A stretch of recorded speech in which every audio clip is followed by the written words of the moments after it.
Hello everyone, this is Pooja and welcome back to my channel. और आज हम static GK का एक बहुत इंपॉर्टेंट टॉपिक पढ़ने वाले हैं।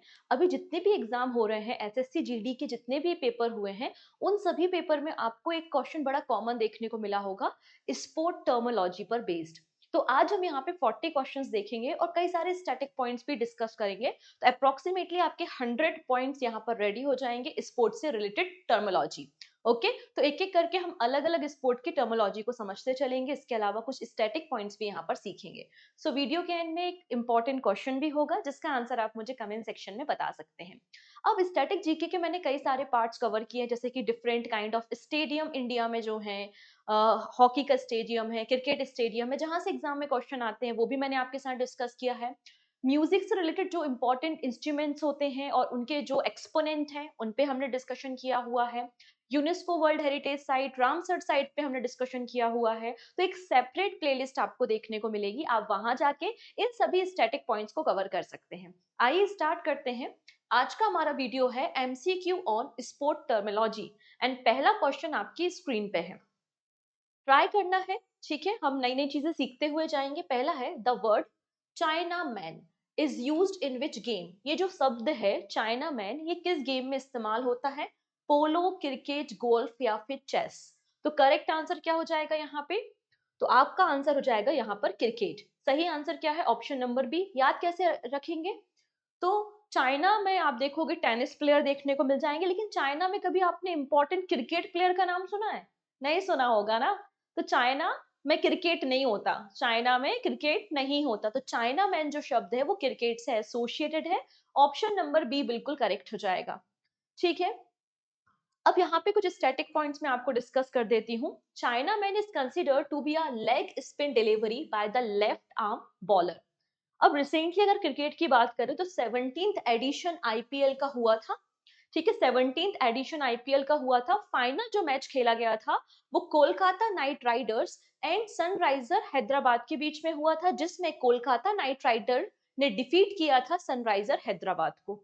ठीक है, तो 17th एडिशन आईपीएल किसने जीता है? कोलकाता नाइट राइडर्स ने जीता है।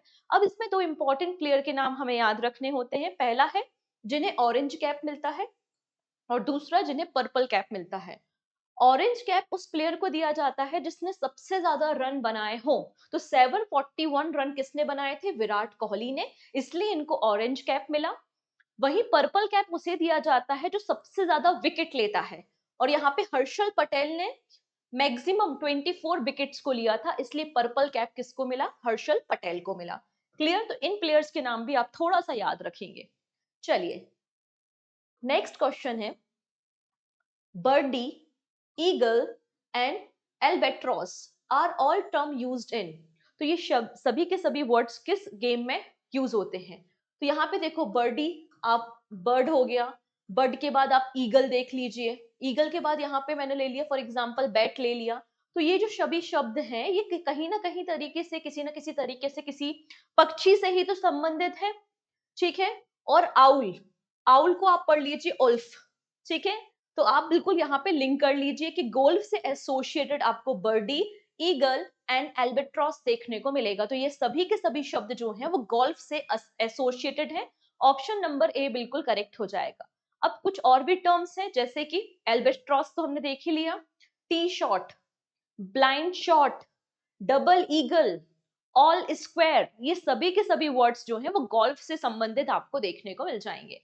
ठीक है, चलिए next. The world body governing of which sport has introduced a new game format called triples? तो ट्रिपल्स करके एक नया गेम फॉर्मेट किस गेम में इंट्रोड्यूस किया गया है? टेबल टेनिस में, टेनिस, बैडमिंटन या फिर स्कॉश में? ठीक है, तो ये जो ट्रिपल्स करके एक नया जो फॉर्मेट इंट्रोड्यूस किया है वो बैडमिंटन में इंट्रोड्यूस किया गया है। ठीक है, करेक्ट आंसर हो जाएगा ऑप्शन नंबर सी।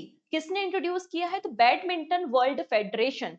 आपको पता है ना कि पूरे विश्व में बैडमिंटन को रेगुलेट करने वाली जो गवर्निंग बॉडी है उसका नाम है BWF, जिसको हम क्या कहते हैं? बैडमिंटन वर्ल्ड फेडरेशन के नाम से जानते हैं। इन्होंने दो नए फॉर्मेट इंट्रोड्यूस किए हैं गेम में। कौन कौन से? पहला है एयर बैडमिंटन और दूसरा है ट्रिपल्स। ठीक है, दो नए फॉर्मेट आए हैं, एयर बैडमिंटन एंड ट्रिपल। इसके अलावा एक नई शटल कॉक भी इंट्रोड्यूस की है जिसका नाम है एयर शटल। ठीक। बैडमिंटन वर्ल्ड फेडरेशन का हेडक्वार्टर कुआलालंपुर में है एंड 1934 में इसका फॉर्मेशन हुआ था। ओके जी, चलिए next. Which of the following sport is played in the बेल्ड्रोम? बेल्ड्रोम एक क्लोज प्रमाइसेस होता है जहां पर रेसिंग इवेंट्स होते हैं, साइकिलिंग इवेंट्स होते हैं। सो करेक्ट आंसर हो जाएगा आपका ऑप्शन नंबर ए। ठीक है, कुछ इस तरीके से आपको ये क्लोज प्रमाइसेस देखने को मिलता है जिसे हम बेलोड्रोम के नाम से जानते हैं, जहां पे साइकिलिंग की जाती है। ठीक है, करेक्ट आंसर है ऑप्शन नंबर ए। अब साइकिलिंग से एसोसिएटेड कुछ और टर्म्स भी हैं जैसे कि point race, time trial, track race and sprint. ये सभी के सभी वर्ड्स साइकिलिंग से एसोसिएटेड हैं। धीरे धीरे आप पढ़ोगे याद हो जाएगा। नेक्स्ट है, with which of the following sport is the term jab associated? अब जैब को आप ऐसा समझो कि जॉ, ये हमारा जबड़ा जो होता है इसे हम जॉ कहते हैं, और किसी ने एकदम जोर से पंच मार दिया है तो जॉ टूट गया। बोलते हैं ना, ज्यादा हल्ला मत करो जबड़ा तोड़ देंगे, हमारे यहाँ पे चलता है जबड़ा जबड़ा तोड़ देंगे। जबड़ा मतलब आपका जॉ, मत इसको हमने जॉ लिया है और जॉ को मारा किसी ने।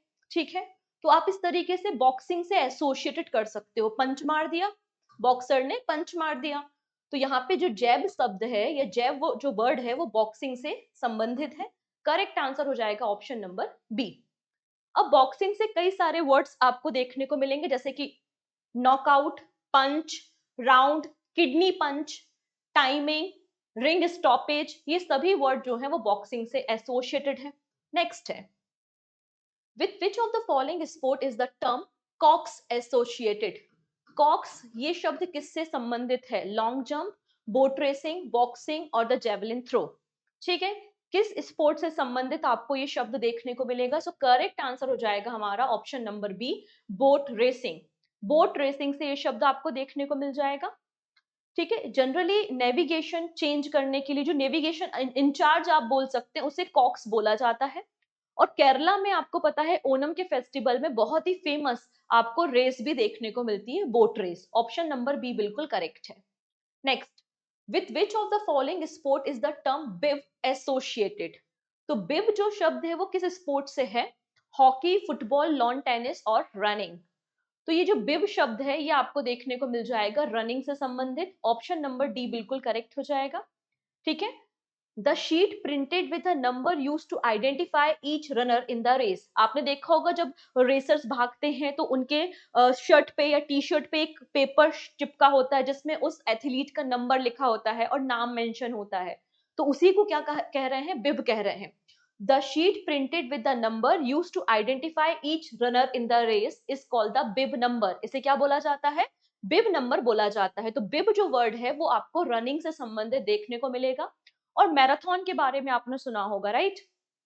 तो मैराथन जो रेस है वो एक लॉन्ग डिस्टेंस रेस होती है जिसकी टोटल डिस्टेंस 42.195 किलोमीटर या फिर 26 माइल्स 385 यार्ड्स आपको देखने को मिलेगी। और ये क्वेश्चन ऑलरेडी एग्जाम में पूछा गया क्वेश्चन है, याद रखना है। ठीक है, नेक्स्ट है, with which of the following sport is the term tumble turn associated? Tumble turn ये शब्द किससे है? लॉन्ग जंप, साइकिलिंग, स्विमिंग और रनिंग। तो यहाँ पे ये शब्द आपको स्विमिंग से देखने को मिलेगा। अब स्विमिंग से आपको कई सारे वर्ड्स देखने को मिलते हैं जैसे कि फ्री स्टाइल होती है, butterfly, backstroke, breaststroke, lane, pool, crawl, ये सभी जो वर्ड्स होते हैं ये किससे संबंधित हैं? हमारे स्विमिंग से हैं। तो वैसे ही टम्बल टर्न भी स्विमिंग से आपको देखने को मिल जाएगा। ठीक है, नेक्स्ट, ट्विडल। ठीक है, with which of the following sport in the term twiddle associated? तो ट्विडल टर्म कहां से संबंधित आपको देखने को मिलेगा? टेबल टेनिस, क्रिकेट, रग्बी और हॉकी। सो करेक्ट आंसर क्या हो जाएगा? Option number A, it is table tennis. तो ट्विडल शब्द आपको टेबल टेनिस से देखने को मिलेगा। आप लोग ने बैट देखा होगा जो टेबल टेनिस में यूज किया जाता है, तो उसको एक तरीके से अपने हाथ का इस्तेमाल करके ट्विस्ट करना ही ट्विडल करना कहलाता है। ठीक है, अब यहाँ पे टेबल टेनिस से कई सारे वर्ड्स और भी होते हैं जैसे कि volley, let service, drive spin, half volley, ये सभी शब्द जो हैं वो टेबल टेनिस से संबंधित हैं। ओके, अब इनको रिवाइज कैसे करोगे? तो बड़ा आसान सा तरीका है। आप एक काम करना, छोटा सा काम है, पूजा जैन क्लासेस एप्लीकेशन को प्ले स्टोर से डाउनलोड कर लेना। ध्यान से समझिएगा, पूजा जैन क्लासेस एप्लीकेशन को प्ले स्टोर से डाउनलोड करना, सबसे पहली बात। इसको डाउनलोड करने के बाद उसमें आपको मिल जाएगा एक मैगजीन सेक्शन, वहां पे जाना और वहां पर स्पोर्ट टर्मिनोलॉजी की ये जो पीडीएफ है आपको मिल जाएगी, वो भी फ्री ऑफ कॉस्ट, कोई भी चार्जेस नहीं है इसके, फ्री ऑफ कॉस्ट है।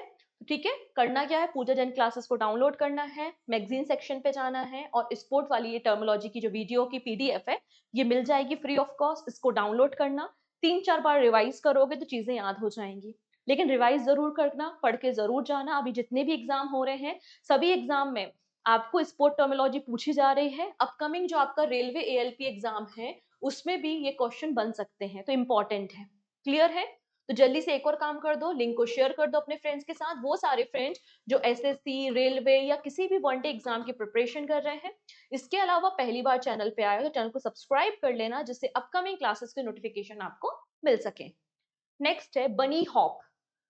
बनी हॉप शब्द किस गेम से है? खो खो, बॉक्सिंग, साइकिलिंग या फिर जिम्नास्टिंग? अच्छा, जिम्नास्ट से मुझे याद आ रहा है दीपा मलिक का नाम। ठीक है, दीपा मलिक का नाम याद रखना है। ये इंडिया की पहली जिम्नास्ट आपको देखने को मिलेंगी जिन्होंने भारत को ओलंपिक्स में रिप्रेजेंट करने का काम किया है। सो करेक्ट आंसर हो जाएगा ऑप्शन नंबर सी। साइकिलिंग से एसोसिएटेड आपको बनी हॉप देखने को मिलेगा। आजकल के छोटे छोटे बच्चे भी ये स्टंट करते रहते हैं, साइकिल के टायर को हवा में उठाकर, देखा होगा आप लोग ने, और हो सकता है आप में से किसी न किसी ने किया भी होगा। उसी को ही हम बनी हॉप कहते हैं। तो करेक्ट आंसर हो जाएगा ऑप्शन नंबर सी। ठीक है, कुछ इस तरीके से, कुछ इस तरीके से ये देखा जाता है, करते हैं ना बच्चे लोग ऐसा।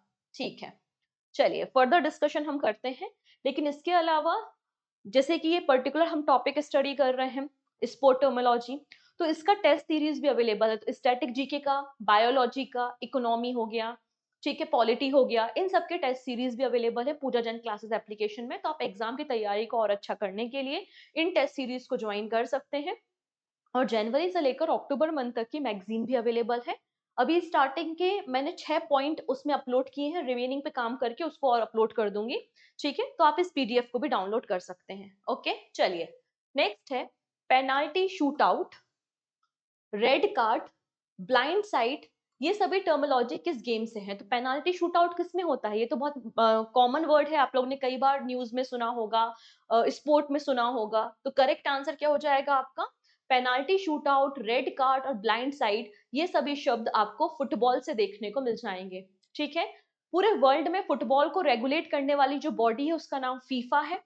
ठीक है, और गिन्नी इन्फेंटिनो फीफा के प्रेसिडेंट है। 21 मई 1904 को फीफा का फॉर्मेशन हुआ था एंड स्विट्जरलैंड में इसका हेडक्वार्टर है। अगर हम फीफा के अपकमिंग इवेंट्स के बारे में बात करें तो फीफा जो होता है वर्ल्ड कप, ये हर 4 साल में होता है, 4 इयर्स में होता है। मतलब लास्ट टाइम 2022 में हुआ था, तो 2022 का जो फीफा वर्ल्ड कप हुआ था वो कतार में हुआ था। अब बात करेंगे 2026 के बारे में, तो 2026 का जो फीफा वर्ल्ड कप होगा उसको 3 कंट्रीज मिलके होस्ट करने वाली है। यूएसए होस्ट करेगा, यूएसए के साथ साथ मैक्सिको एंड कनाडा। क्लियर है? चलिए फिर बात करेंगे 2030। तो 2030 का जो फीफा वर्ल्ड कप होगा उसमें आपको 6 कंट्री देखने को मिलेंगी, Argentina, Portugal, Spain, Morocco, Uruguay and Paraguay. तो ये 6 कंट्रीज हैं जो 2030 के फीफा वर्ल्ड कप को होस्ट करेंगे एंड 2034 के फीफा वर्ल्ड कप को होस्ट करेगा सऊदी, सऊदी अरेबिया। ओके, तो अपकमिंग इवेंट्स एग्जाम में क्वेश्चन आते हैं, तो ये सभी इवेंट्स आपको याद रखने हैं। डन? चलिए नेक्स्ट, अगला है banana, chinaman, doosra and googly is associated with which game? तो आपने देखा होगा ना, गुगली हो गई, तो गुगली, ये सभी वर्ड जो है वो क्रिकेट से एसोसिएटेड आपको देखने को मिल जाएंगे। So correct answer is option number B, it is cricket.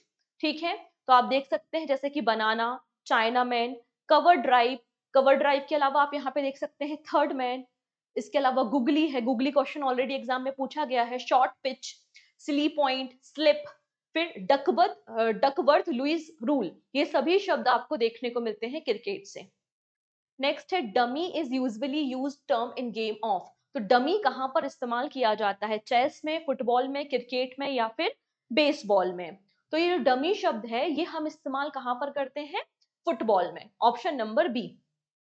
Football में जैसे कि कई सारे शब्द होते हैं, ब्लाइंड साइड, फिर अभी हमने देखा था पेनाल्टी शूट आउट होता है, पेनाल्टी किक होती है, corner kick, dead ball, central forward, red card, dribble, इसको याद रखेंगे, ड्रिबल, ड्रिबल, ये सभी शब्द, या डमी, ड्रिबल, ये सभी शब्द आपको फुटबॉल से देखने को मिलेंगे।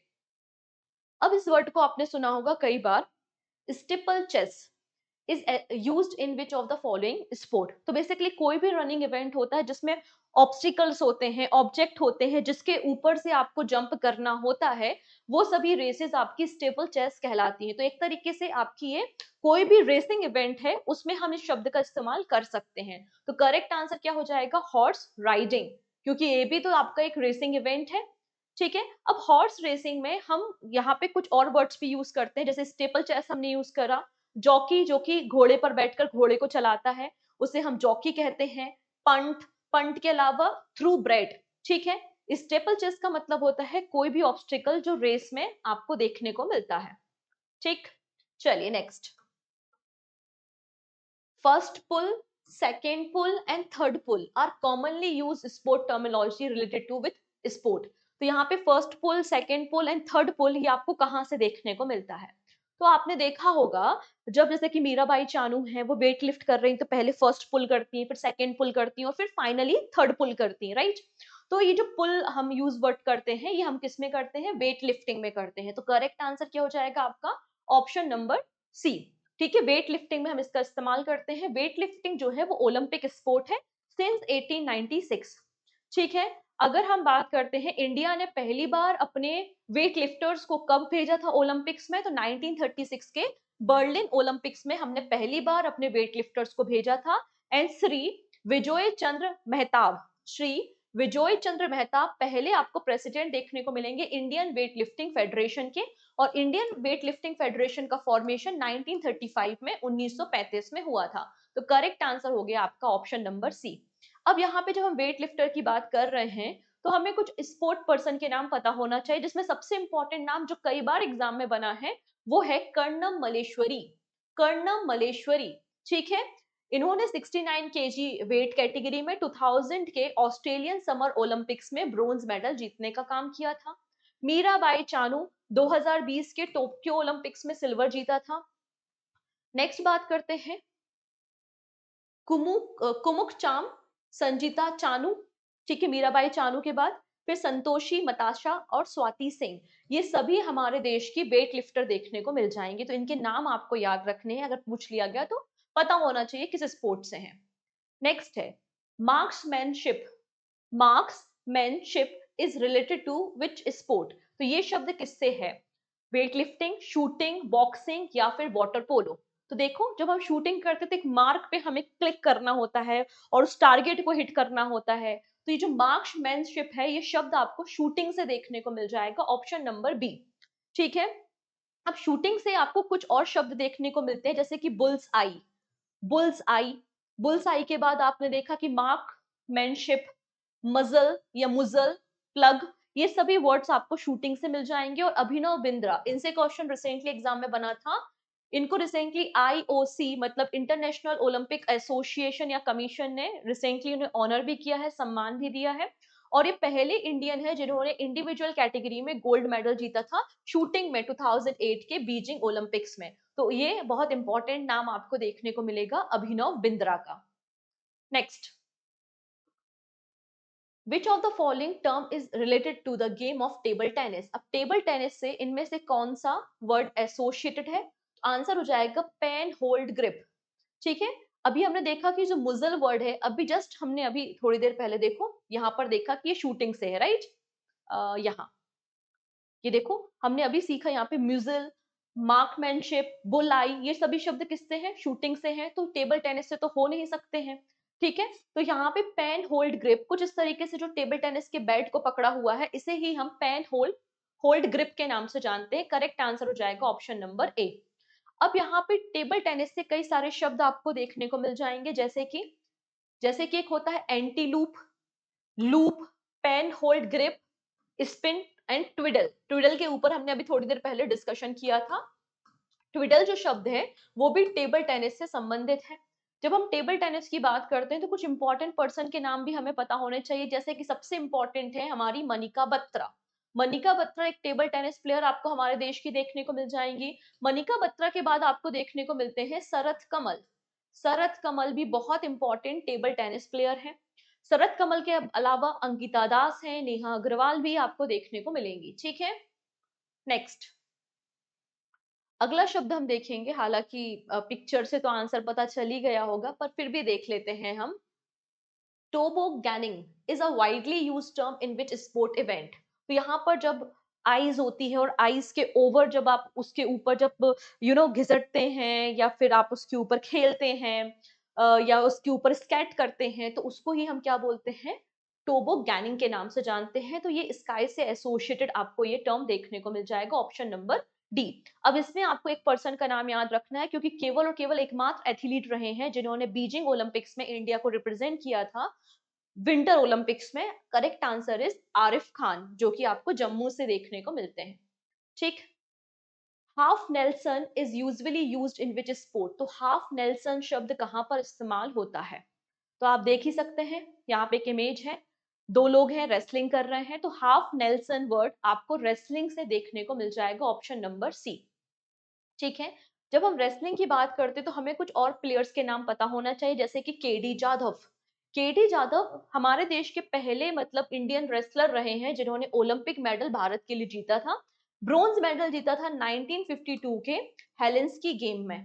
ठीक है, फिर सुशील कुमार भी हमारे देश के एक बहुत ही जाने माने रेसलर रहे हैं। इन्होंने 66 केजी फ्री स्टाइल में 2008 के बीजिंग ओलंपिक्स में सिल्वर मेडल और 2012 के जो लंदन ओलंपिक्स थे उसमें भी मेडल जीतने का काम किया था। 2008 के बीजिंग ओलंपिक्स में ब्रोंज मेडल और 2012 के लंदन ओलंपिक्स में सिल्वर मेडल जीता था। योगेश्वर दत्त, इन्होंने 2012 में लंदन ओलंपिक्स में हमारे देश के लिए ब्रोंज मेडल जीता था। साक्षी मलिक, जिनकी अभी रिसेंटली ऑटोबायोग्राफी जिसका नाम है विटनेस, वो भी पब्लिश हुई है, राइट। मैंने जो बुक वाला सेक्शन कवर किया था लास्ट 10 मंथ की बुक्स, उसमें आपको डिस्कशन भी किया था।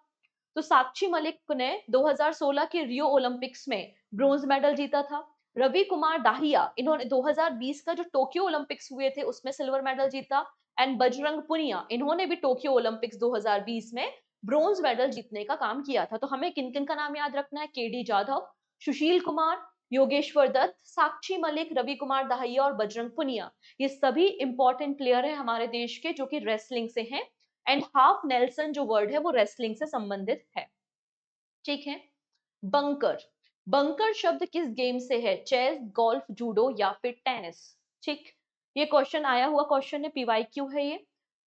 बंकर शब्द आपको गोल्फ से देखने को मिल जाएगा, ऑप्शन नंबर बी। अब गोल्फ से आपको कई सारे शब्द देखने को मिलते हैं। एक्चुअली गोल्फ के अलावा पोलो में भी बंकर शब्द यूज किया जाता है। ऐसा ऐसा जरूरी नहीं कि एक शब्द है किसी एक ही स्पोर्ट के लिए है, एक ही वर्ड हम अलग अलग स्पोर्ट में अलग अलग पर्पस के लिए इस्तेमाल करते हैं। जैसे कि बंकर जो शब्द है वो गोल्फ के साथ साथ पोलो में भी इस्तेमाल किया जाता है, पहली चीज। अब गोल्फ में कुछ और भी शब्द इस्तेमाल किए जाते हैं, जैसे कि अगर आप यहाँ पे देखेंगे तो एक लिस्ट मैंने प्रोवाइड की है छोटी सी।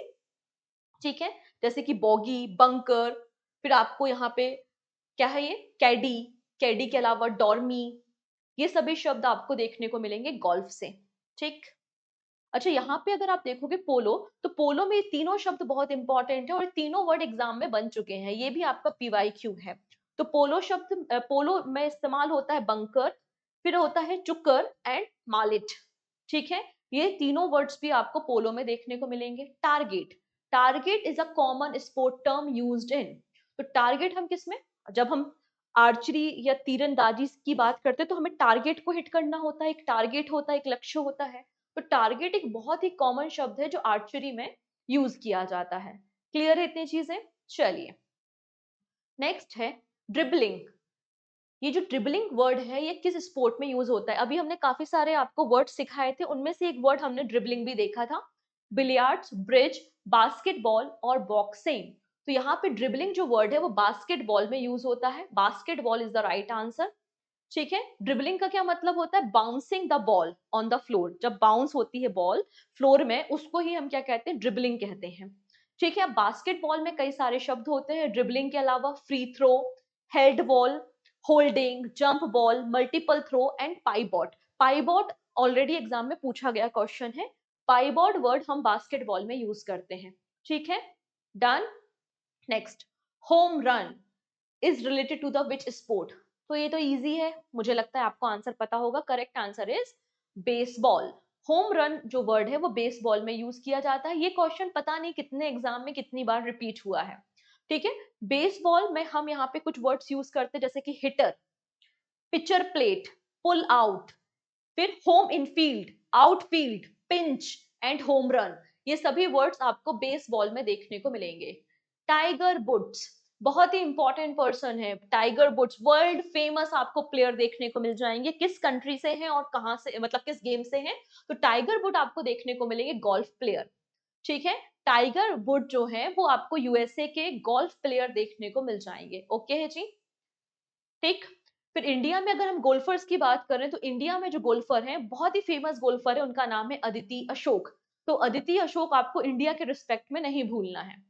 ग्रैंड स्लैम वर्ड कहां से है? तो ग्रैंड स्लैम आपने देखा होगा कि टेनिस में आपको ग्रैंड स्लैम देखने को मिलते हैं, और पूरे साल भर में 4 grand slam, US open, Wimbledon, French open and Australian open होता है। सो करेक्ट आंसर क्या हो जाएगा? Option number D, tennis. ठीक है, जैसा कि मैंने कहा 4 ग्रैंड स्लैम होते हैं। सबसे पहले ऑस्ट्रेलियन ओपन होता है जो कि हार्ड कोर्ट में होता है। ऑस्ट्रेलियन ओपन के बाद फ्रेंच ओपन होता है जो कि ग्रास कोर्ट में होगा। ठीक है, फिर सॉरी क्ले कोर्ट में होगा। फिर विंबलडन आपको ग्रास कोर्ट में देखने को मिलेगा, और यूएस ओपन आपको देखने को मिलेगा अगेन हार्ड कोर्ट में। तो पहले कोर्ट कैसा था? हार्ड था। फिर हमने उसमें क्या किया? क्ले डाला, मिट्टी डाली, मिट्टी डालने के बाद उसमें से ग्रास आई, और उसके बाद वापस वो हार्ड हो गया। तो हार्ड, क्ले, ग्रास, हार्ड। और अल्फाबेटिकल ऑर्डर है Australian open, French open, Wimbledon open and US open. तो चारों का सीक्वेंस आप अगर याद रखोगे तो ज्यादा बेटर है। ठीक है, अगर हम ऑस्ट्रेलियन ओपन की बात करें तो 2024 में ऑस्ट्रेलियन ओपन किसने जीता है? तो मेन सिंगल का टाइटल जीता है जैनिक सिनर ने। और Jannik Sinner world number 1 tennis player बन चुके हैं, इटली से बिलोंग करते हैं, और पहले इटालियन पर्सन बने हैं जिन्होंने रिसेंटली एटीपी फाइनल भी जीता है। ठीक है, वीमेन सिंगल का टाइटल जीता है अरियाना सबलेंका ने, जो कि आपको बेलारूस की प्रोफेशनल टेनिस प्लेयर देखने को मिलेंगी। ये ऑस्ट्रेलियन ओपन है। ऑस्ट्रेलियन ओपन के बाद आपको विंबलडन ओपन देखने को मिलेगा। सो विंबलडन ओपन में अगर आप देखेंगे तो कार्लोस अल्कराज जो कि स्पेन के हैं, एंड वीमेन सिंगल में बारबोरा क्रेजिकोवा जो कि चेक रिपब्लिक की है, और पहली बार इन्होंने किसी ग्रैंड स्लैम को जीतने का काम किया। फ्रेंच ओपन में भी आपको कार्लोस अल्कराज स्पेन के देखने को मिलेंगे मैन सिंगल में, और वीमेन सिंगल में ईगा स्वेटेक है जो कि पोलैंड की प्रोफेशनल टेनिस प्लेयर है। एंड यूएस ओपन, तो यूएस ओपन और ऑस्ट्रेलियन ओपन दोनों सेम है। ऑस्ट्रेलियन ओपन भी जेनिक सिनर और अरियाना सबलेंका ने जीता था, वैसे यूएस ओपन भी अरियाना सबलेंका और जेनिक सिनर ने ही जीतने का काम किया है। डन इतनी चीजें। चलिए, नेक्स्ट है पेन होल्डर ग्रिप। अभी हमने देखा था, ये क्वेश्चन रिपीट हो गया है। ठीक है, pen holder grip table tennis से संबंधित है। थोड़ी देर पहले हमने इस क्वेश्चन को देखा था। टेबल टेनिस से कुछ और शब्द आते हैं जैसे कि serve, back spin, rally, forehand and deuce. ये ड्यूश वर्ड इंपॉर्टेंट है, ड्यूश वर्ड याद रखना है और पेन होल्डर याद रखना है। ये दोनों आपको देखने को मिल जाएंगे टेबल टेनिस से।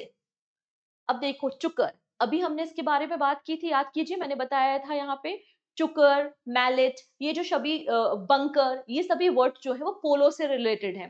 थोड़ी देर पहले हमने डिस्कशन किया था। तो चुकर जो वर्ड है वो आपको पोलो से देखने को मिल जाएगा, ऑप्शन नंबर बी। ठीक है, अब यहाँ पे अगर हम पोलो की बात करें तो पोलो जो है उसमें आपको 6, मतलब जो पोलो गेम होता है उसमें 6 पीरियड होते हैं, और हर एक पीरियड का जो टाइम होता है वो 7.5 मिनट होता है, और इसी टाइम को हम चुकर के नाम से जानते हैं। अब पोलो जो होता है वो आउटडोर गेम है, ग्रास की बहुत बड़ी फील्ड में इसे खेला जाता है, और ये फील्ड लगभग 300 यार्ड्स की आपको देखने को मिलती है। ठीक है, नेक्स्ट है the word love is associated with which of the following sport. अच्छा, ऐसा शब्द भी किसी गेम से है? आंसर है यस।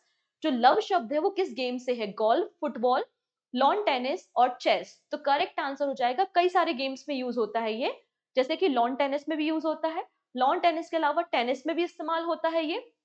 लव का मतलब होता है डिफाइन करना स्कोर 0 या फिर nil. In tennis love is used to describe a score of 0 और nil. For example, a game score 30 and 0 is return 30 love, 30 love. ठीक है, लव का मतलब 0 और निल होता है। ठीक है, नेक्स्ट है ब्लैक कार्ड। ब्लैक कार्ड जो कि बैडमिंटन से संबंधित है, इसका मतलब क्या होता है? अगर ड्यूरिंग द इवेंट, टूर्नामेंट के समय किसी भी प्लेयर को अगर ब्लैक कार्ड दिखाया है, उसका मतलब क्या है कि वो प्लेयर डिस्क्वालीफाई हो गया है उस पर्टिकुलर टूर्नामेंट से। सो correct answer is option number D. अब जनरली 3 कार्ड होते हैं, yellow card, red card and black card. Black card का मतलब होता है डिस्क्वालीफाई। येलो कार्ड, अगर एम्पायर के साथ आप मिसबिहेव करते हो तो येलो कार्ड मिलेगा। एंड रेड कार्ड मतलब हाईली आपने कुछ ऐसा मिसकंडक्ट कर दिया है जिसके कारण आपको पेनाल्टी लगी है और कुछ समय के लिए आपको ग्राउंड से बाहर जाने के लिए कहा गया है। ठीक, तो ये हमारे कुछ इंपॉर्टेंट टर्मिनोलॉजी थे। चलिए बात करते हैं दो इंपॉर्टेंट क्वेश्चन के बारे में। पहला क्वेश्चन है डंक शॉट, ये वर्ड किस गेम से है? डंक शॉट किस गेम से एसोसिएटेड है? हॉकी, फुटबॉल, बेसबॉल या फिर बास्केटबॉल? इस क्वेश्चन का आंसर आपको करना है। नेक्स्ट है डकवर्थ लुईस, ये शब्द किस गेम से है? गोल्फ, क्रिकेट, हॉकी या टेनिस? इन दोनों क्वेश्चंस के आंसर आप मुझे कमेंट सेक्शन में बताने वाले हैं। क्लियर है? डन। तो आज के लिए इतना ही। आज हमने बहुत सारे नए शब्द देखे। एक्चुअली बहुत सारी टर्मिनोलॉजी होती है, लेकिन जो क्वेश्चन बार बार रिपीट हो रहे हैं, जो शब्द बार बार इस्तेमाल हो रहे हैं, मैंने उनको ही कंपाइल किया जिससे आप लिमिटेड चीजों को याद करो लेकिन स्कोर अच्छा कर पाओ। ठीक है, आप एक बार विजिट कर लेना पूजा जैन क्लासेस एप्लीकेशन को और वहां से इस वीडियो की पीडीएफ को फ्री ऑफ कॉस्ट डाउनलोड कर लेना और एक दो बार रिवाइज कर लेना, तो चीजें बड़ी आसान हो जाएंगी। ओके, सो मिलते हैं नेक्स्ट वीडियो में। Take care.